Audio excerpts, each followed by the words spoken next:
Amados irmãos, a paz do Senhor, que alegria! Aqui, Pastor Gedeon Júnior, e mais uma vez com cada um dos irmãos. É uma felicidade muito grande. Hoje terminaremos o capítulo 15. E amanhã, permitindo o Senhor nosso Deus, Pastor Arnaud com sua equipe retorna, trabalhando do capítulo 16 em diante. No capítulo 15, nós vimos que nós temos exatamente aqui uma seção muito importante que trata de higiene pessoal. Não é diferente, né? E desde o capítulo 11, nós estamos estudando como o Senhor Deus trabalha exatamente para que seu povo tivesse uma saúde maravilhosa. No meio de tantas limitações e tanta dificuldade que era sobreviver naquele território, naquele momento, nós estamos falando na idade do bronze, né? Então, amados irmãos, realmente tudo que Deus traz em toda esta sessão é um conjunto de normas que possibilitariam a vida de todos os israelitas com saúde e muita saúde. O capítulo 15 não é diferente, ok? Não é diferente. E já tratamos a questão das relações sexuais. Ontem vimos exatamente isso. Hoje vamos ver as demais questões relacionadas com secreções do corpo, ok? Muito bem. É uma alegria tê-lo comigo. Muito obrigado. Eu agradeço a Deus por sua misericórdia, por poder compartilhar com você a palavra de Deus e agradeço a minha pastora, presidente, Luíde Ramos, pela confiança. Vamos juntos? Aqui nós temos uma seção muito importante que trata de higiene pessoal. Higiene pessoal. Você tem, na verdade, 4 subdivisões, ok? 2 relacionadas a homens e 2 relacionadas a mulheres.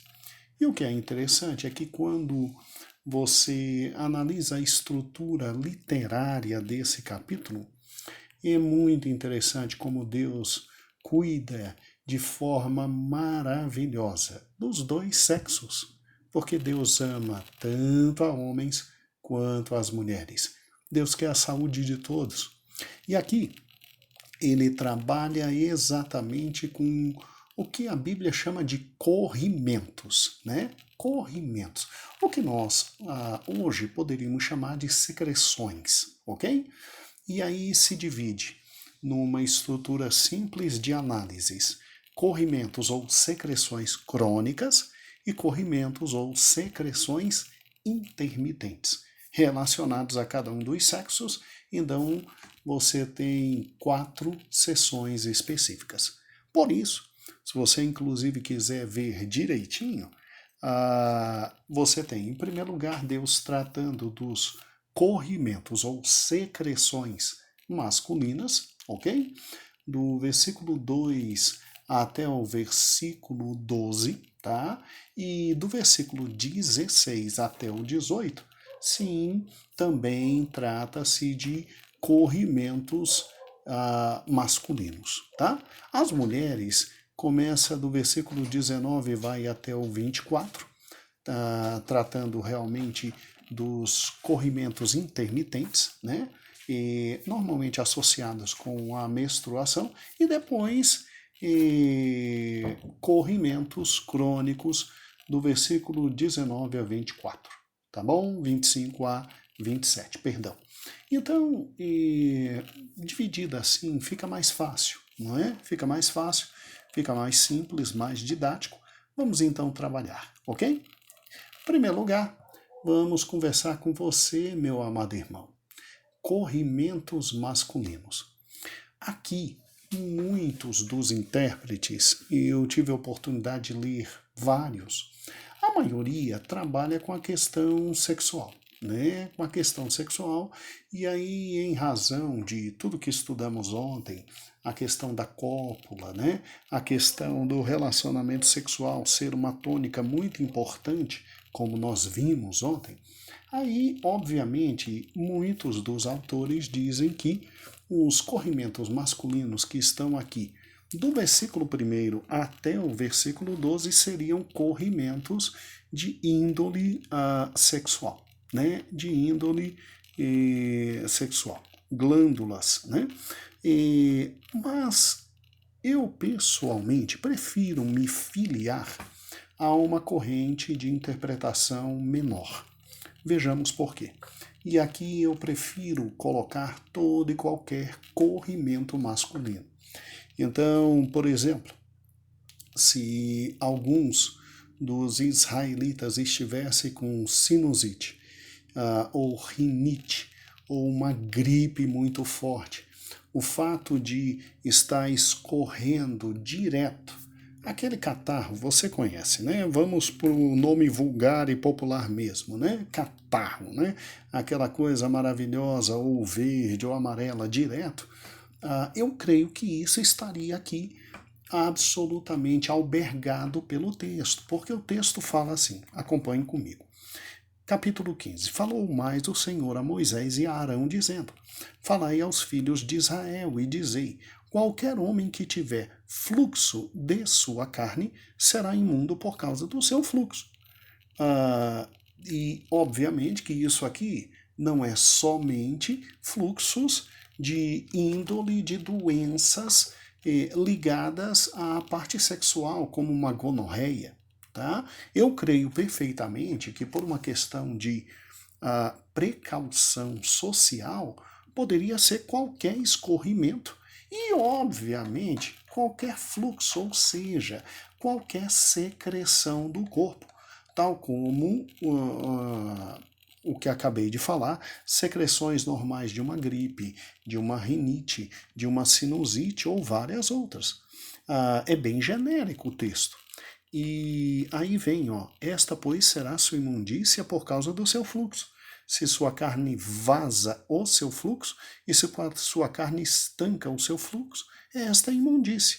Tá? E aí, olha que interessante, a cama que ele se deitar será imunda, versículo 4. E toda coisa que ele se assentar será imundo. Então veja que aqui pode estar sendo considerado também problemas relacionados com hemorroidas, né? Obviamente, tá? Hemorroidas. E toda cama que se deitar será imundo, que se sentar. E o que tocar na sua cama, e ele tem que lavar as vestes, ele tem que se banhar, e é imundo até a tarde. E, obviamente, tem que trocar as vestes, tem que se limpar, tem que se banhar, banhar em água, porque é imundo até a tarde. E o que me chama a atenção, principalmente para a interpretação que eu estou dando, é exatamente o versículo de número 8, quando também quem tem o fluxo cuspir sobre o limpo, então lavará suas vestes, banhará em água e será imundo até a tarde. Às vezes, o cuspe, obviamente, era sem querer. O indivíduo está ali todo defluxado, coitado, todo cheio de vou falar popularmente, né? Catarro, tá? E aí, coitado, ia cuspir e mal via o outro, acabava atingindo o outro. Não era por maldade. Por isso que o outro só tomava banho e se limpava. Então, daí a interpretação que eu trago, não só a interpretação da maioria dos intérpretes que dizem, não, isso aqui está falando de doenças de natureza sexual, como gonorreia, como sífilis, né? Que normalmente traz problemas com, infelizmente, um vazar de pus, né? Não, não, não. Pelo texto e pelo contexto, você vê que quando o Senhor quer falar de questões sexuais, ele fala direto, ele fala cópula, ele fala diretamente de forma objetiva. Aqui não. Aqui você tem exatamente aquele pobre israelita do sexo masculino que está, coitado, ou gripado, ou, obviamente, com infecção nasal, né? E aí todo mundo sabe, todo mundo já foi criança, né? E aí fica escorrendo todo aquele fluxo. Ou então, quem está com problemas sérios de dor de barriga, de intestino ali terrivelmente afetado, e aí está num dia de diarreia, ele está aqui nesse texto também. Ou então, quem tem problemas sérios com hemorroidas, todo mundo sabe que sangra, é uma coisa horrível, também está nesse texto. Agora, também aqui está no texto fluxos relacionados a doenças de origem sexual ilícita, como sífilis, gonorreia. Então, óbvio, todo esse tipo de gente tinha que ficar separada e não podia estar em locais onde se estava aglomeração grande de pessoas, porque todo mundo sabe que facilmente se passa um vírus, facilmente se traz problemas, né? E obviamente, para ter um problema muito sério ali, com uma medicina que não estava tão avançada, o que você faz? O indivíduo está com algum tipo de fluxo? Ok, fica em casa, vai se lavar, até passar o problema e depois que se lavou, aí volta a vida em sociedade. Ou seja, venhamos e convenhamos, né? Para estar no culto e para estar servindo a Deus e para estar trabalhando e para viver a vida no meio dos judeus, tinha que ser muito limpo, né? Tinha que ser muito limpo. Nada de porquinho no meio do povo de Deus naquela época, né? E eu acho isso muito interessante, como a questão do asseio pessoal, como a questão da limpeza era importante. Era importante. E o que eu acho mais fantástico ainda é que quando você analisa todas estas leis, né, de limpeza, você pensa então assim, poxa, então já que tem que ter muita água para se limpar, Deus está mandando o seu povo para um local onde jorra água. E isso é incrível, ao contrário. Israel, irmãos, parece-me que de 40% a 63%, não me lembro agora direito, é deserto, puro deserto. E então a terra prometida não era lá essas coisas, é uma terra muito rica, com um subsolo fantástico e etc., mas muito desértica. Então, na medida em que Deus dizia, ó, tem que ter muita água, ele também estava garantindo muita água para todas essas lavagens, né? Que Deus maravilhoso, né? Que Deus maravilhoso. E agora, olha que interessante, isso é com fluxos absolutamente ali intermitentes, né? Fluxos do dia a dia. E o que eu acho interessante é exatamente quando se tem exatamente do versículo 13 até o 15, com a diminuição do corrimento, dos fluxos, né? Aí, obviamente, a cura capacitava a pessoa de voltar a participar dos rituais de purificação, renovar sua comunhão com Deus e com o homem. É interessante porque eu vejo nisso algo maravilhoso da parte de Deus, né? E ele quer um povo limpo, ele quer um povo decente, ele quer um povo absolutamente curado, sarado. Olha como Deus cuida da nossa saúde desde o início, né? E neste momento, irmãos, o fato de estar na presença de Deus era algo muito importante. Não é como hoje que, infelizmente, as pessoas, por se dizerem templos e habitação do Espírito Santo, o que não é errado, é verdade, pensam que não precisam estar com as outras na presença de Deus, né? E como é que tem um grave equívoco, um equívoco absoluto, né, de pensar que podem viver vidas isoladas de uma igreja, quando na verdade, O Senhor é Deus de agregação, né? Até louvor, para ser aceito por Deus é no meio da congregação do seu povo, porque Deus habita no meio dos louvores, não dos indivíduos somente per si, mas no meio dos louvores do seu povo. Há uma série de bênçãos espirituais que só são possíveis em comunhão com os santos. Nós ainda chegaremos nesses textos e eles serão maravilhosamente discernidos. Então, aqui a questão de estar limpo, de estar tudo certinho, até para poder estar na presença de Deus, ali nos sábados, na comunhão, na sinagoga, né? Posteriormente no templo, e antes, bem antes, no tabernáculo de Moisés, era muito importante. Então, era um povo que prezava por sua higiene, por uma vida muito limpa. E isso é um aparato diferenciador dos outros povos que existiam. Né? É muito interessante isso, como Deus cuida de forma maravilhosa do seu povo. Eu, quando falo isso, eu penso em Jesus Cristo. Para quem não sabe, Jesus era piolho de templo, tá? Tem muita gente que, por não ler a Bíblia, infelizmente, diz que Jesus raramente ia em sinagogas, raramente ia no templo, raramente estava com os seus. Pois é, a minha Bíblia diz diferente. A minha Bíblia diz que ele, no dia da comunhão, que era literalmente o sábado, ele sempre estava nas sinagogas como era do seu costume. Ele foi criado desde pequeno até adulto e ele nunca fugiu de um culto. No horário do culto, lá estava o Deus que recebia cultos, sentado com todos os humanos, juntamente com todos eles no culto. E eu paro e penso, né? Óbvio que para Jesus estar lá, ele sempre cuidava muito bem da sua limpeza, da sua saúde, né? É interessante isso, muito interessante. Ele cuidava da sua higiene, porque não poderia estar se estivesse com fluxos. Já pensou nisso?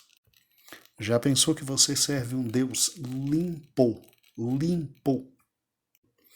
Muito bem, para quem nunca leu esse texto, ele está em Lucas capítulo 4.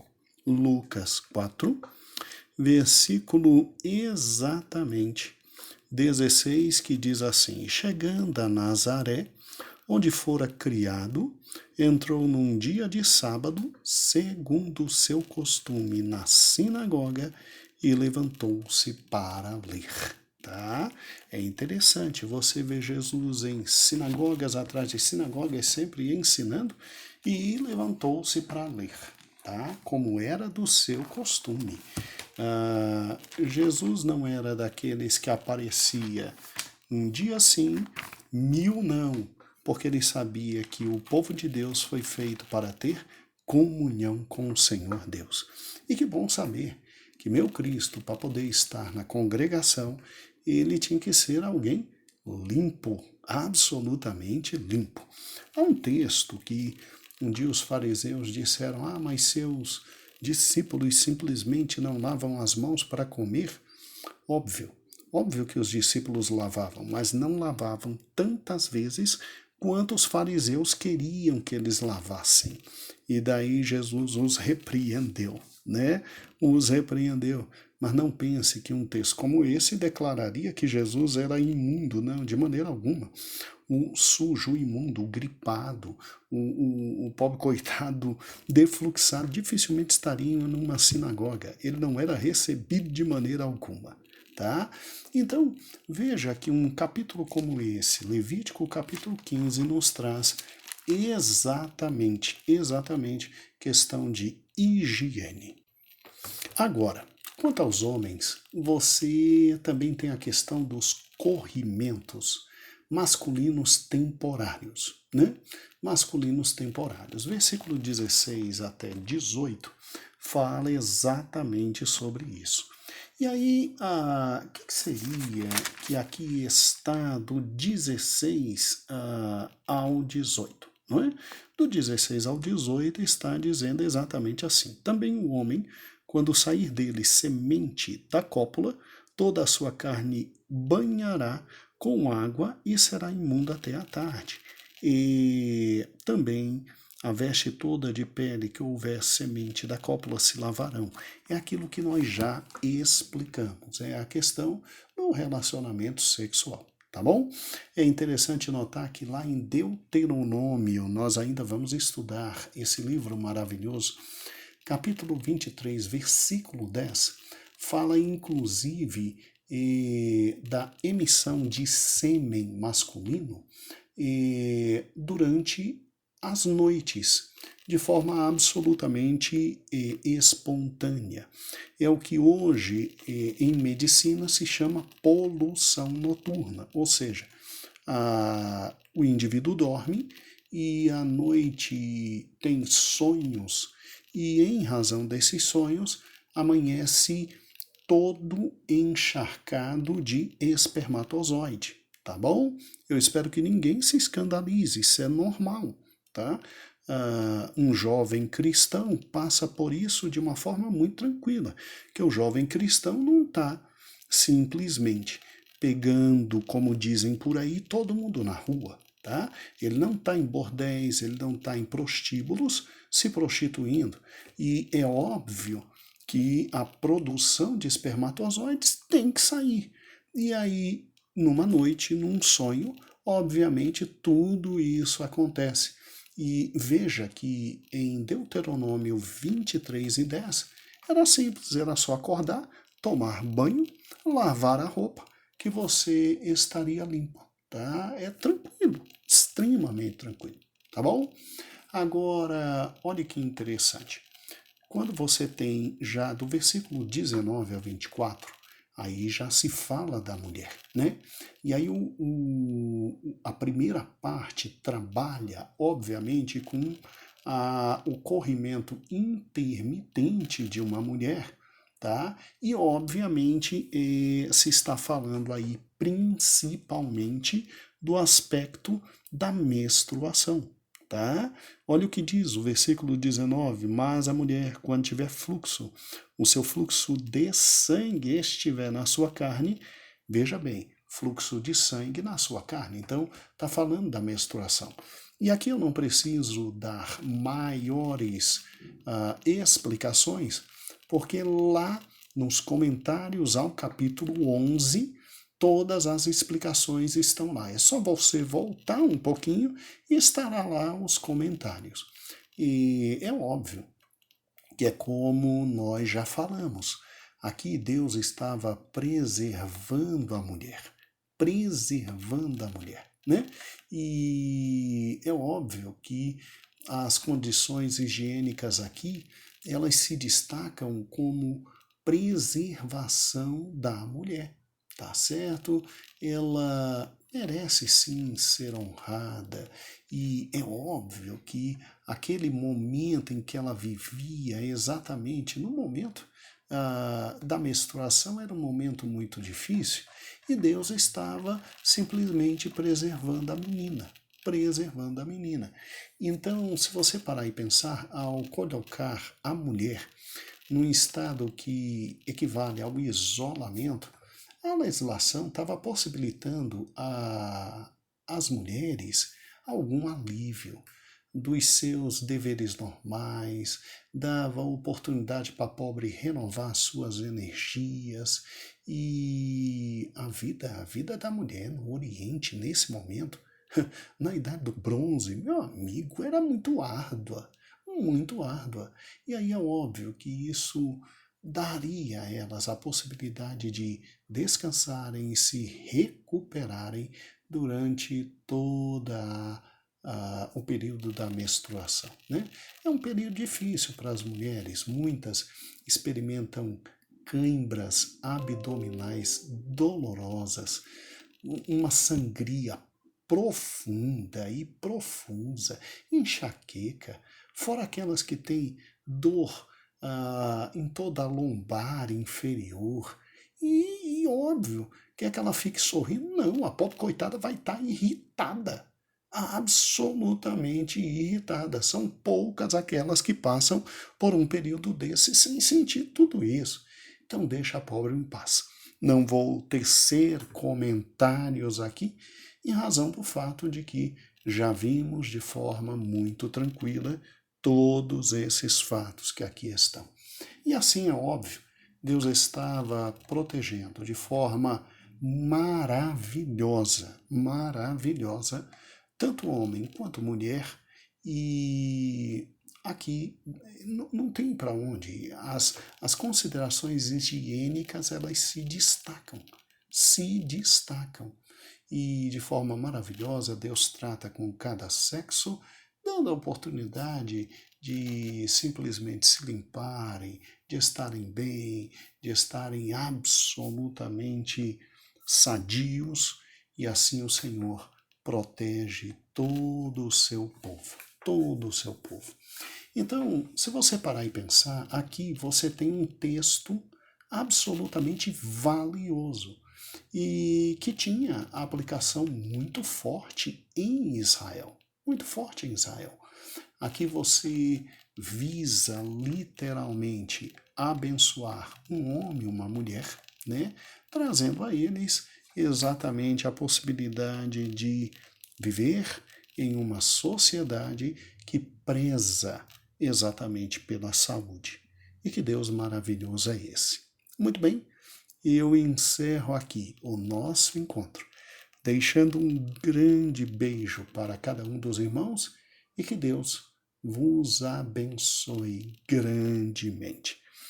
E óbvio, hoje ninguém precisa mais faltar culto porque está gripado, faltar culto porque está menstruada, faltar culto e não ter acesso à presença e à graça e à glória de Deus porque está, entre aspas, defluxado. Não há mais necessidade de se preocupar com isso. É óbvio que hoje nós temos acesso irrestrito, estas leis não se aplicam mais, mas elas têm um significado muito interessante. Obviamente, aquele que está bem enfermo, realmente é preferível ficar em casa, descansar um pouco, receber orações, tratar-se e depois voltar à comunhão dos santos. Mas pequenos problemas de saúde não nos retiram da presença de Deus. Deus possa abençoar a cada um dos irmãos e amanhã Pastor Arnaud retorna trabalhando com um dos momentos mais importantes de Levítico, que era o dia da expiação, capítulo 16. Um beijo a todos e que alegria por estarmos juntos na presença de nosso Senhor e Salvador Jesus Cristo. Deus vos abençoe. Amém.